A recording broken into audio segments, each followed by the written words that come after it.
በገዛችሁ እንደዚህ ይወራል ጋይስ በገዛችሁ ጽጌ ሰላም ሰላም ውድ ኢትዮጵያውያን ተመልካቾቼ እንዴት ናችሁ ደህና ናችሁ ወይ እኔ ደህና ነኝ ፈጣሪ ይመስገን ሰላማችሁ እንደ ሰማይ ከዋክብት እንደ ምድር አሸዋ ብዝት ተረፍረፍ ይበልልኝ እንዴት ናችሁ ደህና ናችሁ ወይ ተጠፋፍተናል ግን ላይቭ ላይ ሁሌም አለው ማታ ማለት ነው ለአንድ ሰዓት እና ለአንድ ሰዓት ተኩል ምናምን ግን ፍቃድ አድርጎኝም እና እንዴት ናችሁ ደህና ናችሁ ወይ ደህና ነኝ ፈጣሪ ይመስገን እንግዲህ ውድ የሀገሬ ልጆች ዛሬ እንዳያችሁት ብዙዎቻችሁ እነ ጽጌን ናፍቃችኋል ያስባል በተለይ ጽጌና ዳኒ አብሮ መቼ ነው የሚመጡ ብዙዎቻችሁ የሆነ ጥያቄዎችን የሚጠይቃችሁ የነበረ ጥያቄውንም በዚሁ አጋጣሚ መልስላችኋለሁ እና እስቲ ዛሬው ማለት ወን ለመናገር ቪዲዮ መስራት አልፈለኩኝም እስቲ ግን አብረን እንያውና አብረን እንስማ አብረን ከዛ በኋላ አብረን እንትን እንላለን እናወራበታለን ማለት ነው እና ያው ጽጌን ናፍቃችሁት መታላችኋለች እንኳን ደስ አላችሁ እኔ ራሴ ደስ ብሎኛል ጽጌ ወደ ዩቲዩብ በመመለሷ ከዚህ በኋላ በጣም ብዙ ነገሮች አለ ብዙ ስኬቶች ብዙ አልነግራችሁም ታዩታላችሁ ማለት ነው አናወራም እናሳያለን ወይኔ ጉሩሬ እስቲ ዛሬ ለጽጌ ምን ያዘግ ነቢዛ ምን ተባብሯታል ረሳስ ባላችሁ ማን ነው ይሄ ስሙ አያዝልኝ ጋይስ ያኔም ማለት ነው እንትና ኃይላብ የሚባል ሰው ስሙ አያዝልኝም ነበር ይሄም የአብ ነው የአብ እና ጽጌ ባለፈው ለታ አይታችሁ ከሆነ እንትን አድርገው ነበር ፕራንክ አድርገው ነበር እና እሱ ደግሞ ዛሬ ፕራንክ አይደለም በቃ ምክንያቱም እኔም ላንቺ ፊሊንግ አለኝ ብሏት ጽጌ ከባድ ነገር ለማድረግ አስቧል ጋይስ አብራችሁኝ የምታዩ ይሆናል እንዳትደነግጡ ምክንያቱም አስደንጋጭ ነው ስታዩት እና ሰሞኑን ደግሞ በጣም ሶሻል ሚዲያ ላይ እየተራ ያለው ስለ እንደዚህ አይነት ነገር ስለሆነ እንደ ሴት ስታዩ ትደነግጡት ይሆናል በተለይ ደግሞ ቲክቶክ ላይ ይሄንን ቪዲዮ የምትመለከቱ ሰዎች ትደነግጡላችሁ እና እንዳትደነግጡ ሙሉውን ዩቲዩብ ላይ ትገብታችሁ ማለት ነው ያንን ነው እስቲ ወደ ቪዲዮ እንግባ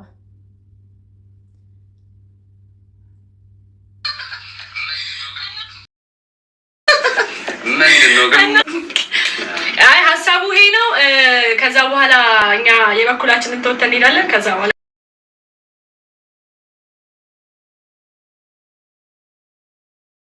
ዲቴሉ እንደዚህ አረጋት ብለ መናገር አለባቸው እንዴ ነብይዛ አለባቸው አንተ ራስን እንጂ እንትሩ ማስኬድ ያለብህ እንዴ ወንድ አይደለ እንዴ ማስኬድ ያለብህ ዲቴሉን ኤቭሪቲንግ ጽጌ ማነው ነብይዛ መናገር አይጠበቅባቸውም ሶ አንተ ነገሩ ማስከተል ያለብህ እንጂ እኛ አይደለንም እያንዳንዷን ነገር እቺ እንደዚህ አድርግ እያለን የምንነግርህ ብሮ ስሙ ጠፍቶብኛል ያው ብሮ ብዬ ልጥራው እንዴ ለምን ልጨነቅ ጋይስ ለምን እንዴ እኔ ዳኒና ጽጌ ስማቸውን እንደ ጆሮ ማለት ነው እንደ ጆሮ ጌጥ አንጠልጥያቸዋለሁ እነሱን ካወቅኩ አይበቃኝም ግዴታ እንትና ማለት ብሮ ብራዘር ካልኩኝ ይበቃል እና ማለት ነው እስቲ ሌላ የቪዲዮውን አብረን እንመልከት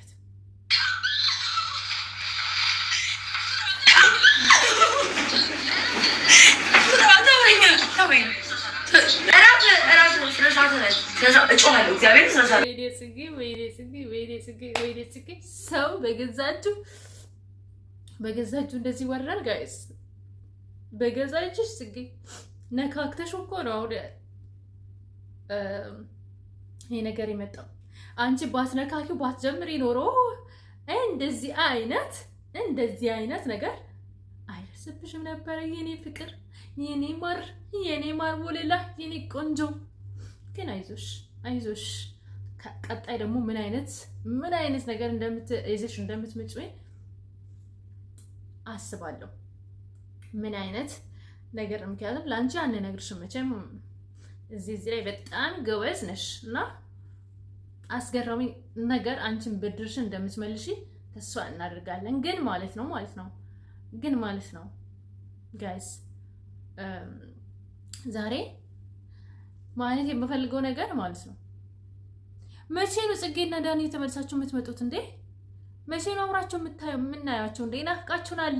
በጣም ብዙ ሰዎች የጠየቃችሁ ነው ጽጌና ዳኒ ተለያይተው ነው በእናትሽ መልሽልኝ ምናምን እያለችኝ ነበርና ጽጌና ዳኒ አልተለያዩም፣ ግን ይመጣሉ አሁን ሰሞኑ። ምክንያቱም እንደምታውቁት ጾመ ሊገባ ነው። ሲቀጥል ደግሞ ከዛ በፊት ሰርጎች ነበሩት ምናምን። ጽጌ በተለያዩ ስራ ቢዚ ሆና ነበር እውነቱ ስነግራችሁ ማለት ነው። እና ዩቲዩብ ቪዲዮ መስራት እና ቲክቶክ ቪዲዮ መስራት የተለያየ ነገር ነው። ቲክቶክ በጣም ሲምፕል ነው። ዩቲዩብ ላይ ደግሞ የምትሰሩት ነገር በጣም ጊዜ ይፈልጋል። ተገናኝቶ ስንት ነገር ምናምን ብዙ ነገሮችን እውነት ለመናገር ማለት ነው። እና ምንም እንኳን እውነታ የያዘው ነገርም ቢሆን በቃል አይደለ ጊዜ ያስፈልጋል። የሆነ ሰው እኮ ተገናኝቶ እንኳን ለማውራት ጊዜ ያስፈልጋል አይደል? ልክ እንደዛ ማለት ነው። እና ለዛ ነው ጽጌና ዳኒ የተጠፋፉት ማለት ነው። ማለቴ አብራቸው ቪዲዮ ለመስራት ያልተመቻቸው እና ይሄ ይመስላል። ግን የዛሬው ፕራንክ እንዴት ነው ተመቻቸው? እኔ ግን ጽጌን እንደዚህ ስትገለባበት ማየቴ ደነገጠች እኮ ደነገጠች። ምክንያቱም ትላንትና አንቺ እንትን ያልሽው በቃ እውነት ነው፣ እኔ ለአንቺ ፊሊንግ አለኝ አለው እሷም ማን ነው ልጁ ለጽጌ ማለት ነው። አልተሳሳትም። ጥሩ አደረግ ተመችቶኛል። እና እንደዛ ነው ቤተሰቦቼ። እንግዲህ የዛሬ ብዙም ቪዲዮ መስራት ፕላኑ አልነበረኝም እውነት ለመናገር። ግን ያው ብዙዎቻችሁ ዳኒና ጽጌ መቼ ነው አብረው የሚመጡት ምናምን እያላችሁ ስለነበር ነው ይህንን ቪዲዮ እየሰራሁት ማለት ነው። ፕሊዝ ሁላችሁም ሰብስክራይብ አድርጉ። በጣም በአሪፍ ቪዲዮዎች እየመጣን ነው።